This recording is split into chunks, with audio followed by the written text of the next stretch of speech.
Welcome to your Rise Up For You podcast. I'm Lauren Sweeney, our Vice President. Today, we're coming to you live from the SHRM National Conference in sunny San Diego. And today, I have the owner and founder of True Center Wellness with me today, Alicia Gilbert. Welcome, Alicia. Thank you so much, Lauren. It's great to be here and a pleasure. Thank you. Absolutely. So, employee wellness, employee engagement, such a big topic today. What are the current trends that you're seeing around employee wellness and the importance of it? It's such a big deal now because the culture really needs to be a place where people feel safe. And that's not just psychologically, it's also physiologically. And one of the biggest things I've seen is that companies now are really wanting to have these programs really make an impact for their employees.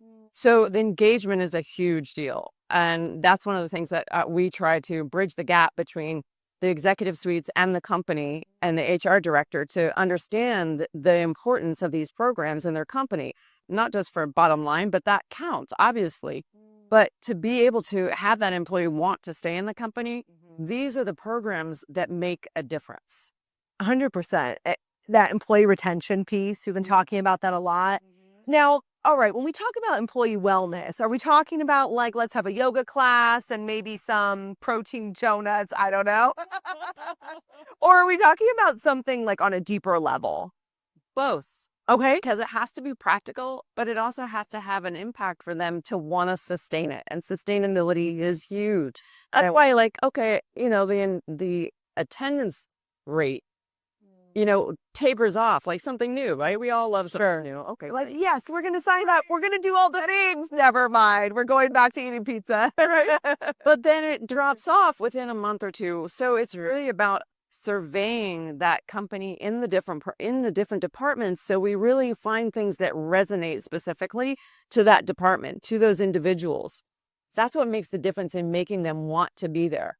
And I really loved that one of the things that we do is disparage the myths around wellness, meaning you don't have to have an hour-long grueling workout to make it make sense to you and to make it actually be wellness. So I like these little bite-sized pieces that we give people. Yeah, little snacks. So yes, I've heard of like exercise snack, right?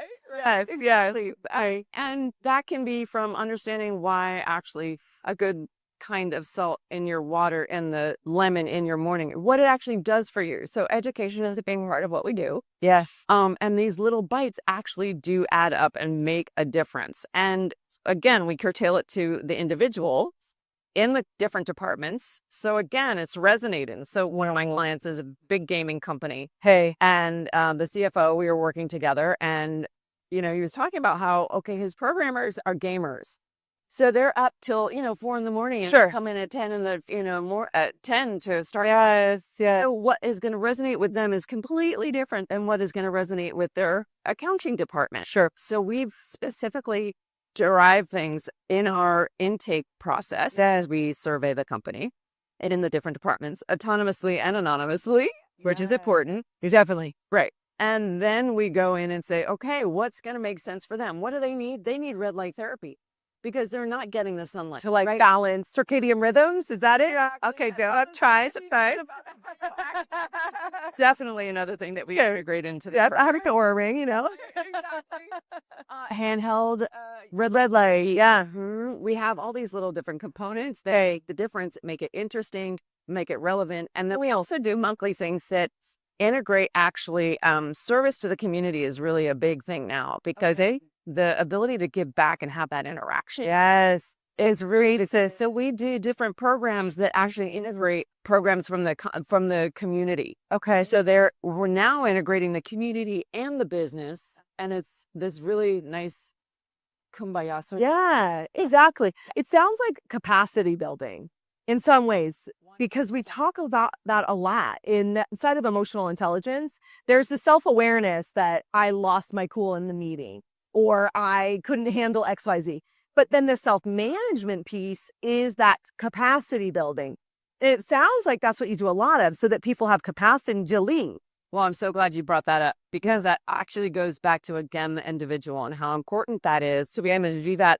And not just like, okay, I meditate in the morning, I listen to an app, but in the moment being spot on. Actually, I just recorded this 3-minute reset. Yeah. And they could actually do it in a minute or even less when you Okay. get used to it. And again, back to the bite-sized pieces of wellness. But that really does reset the nervous system, because when something triggers somebody, they're off the rails, right? Right. So in that moment, what can you do to bring yourself back, to calm your nervous system so that you can be effective in the moment? And that is what builds capacity. Totally. And that's what also builds productivity. Yeah. And that's all makes them feel safe in their environment, but also within themselves. So it's really these tools that we build a structure of. I really haven't seen across the board. And I've had my company for over 20 years, and in the private sector and in the wellness sector for over 15 years, or excuse me, in the corporate sector. Yeah. It's really, I made that shift because I wanted to have a broader impact, because we spend most of the time of our hours at work. Yeah. So 100%. That's amazing. So working in this wellness space for over 20 years, like you have, I think that you've probably seen a lot of things that have been effective and a lot of things that have not been. And it sounds like you'd really do it from like a holistic perspective. I don't just mean holistic, like let's take magnesium, which is probably also good, but from a perspective of, okay, we're going to look at the employees and we're going to look at what is really needed. Because we talk a lot about coming from a place of curiosity, asking curious questions, critical thinking.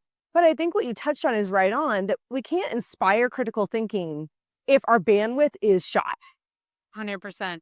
100%. And a lot of people think about, I feel for my HR directors, right? Because they kind of are like this middle part of the bridge. But what I've seen from the executive level and the company level. And so what we really try to do is bridge that gap between the company level and the executive level with the understanding, building that critical thinking, building more bandwidth. And that's what the wellness is really about. It's not just, oh, let's go for a yoga class, let's go for a quick run. Right. It's making that integration and making that understanding of what it's going to be in the endpoint. It's going to be more bandwidth. It's going to be better critical thinking. It's going to be better sleep. It's going to be all those things.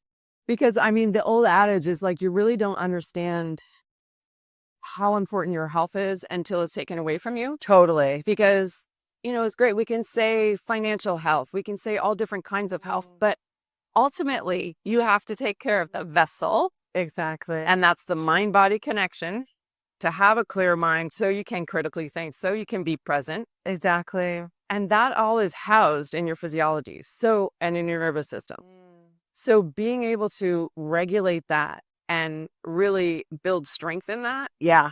It's key. It is the hub. It's the hub. I love it. Yeah. Well, Alicia, I'd love to ask a closing question. And that is, what does Rise Up for you mean to you?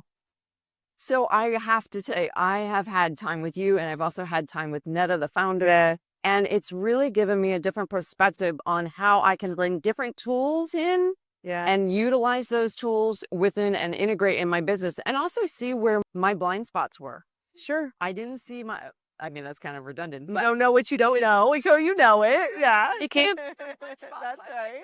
Yeah. So that was really a key component for me to start to see where my blind spots were, and then integrate what the coaching really meant for me in my business. Oh, I love that. I love that. Well, thank you for joining us on the Rise Up For You podcast today. Thank you. I'm Lauren Sweeney, signing out.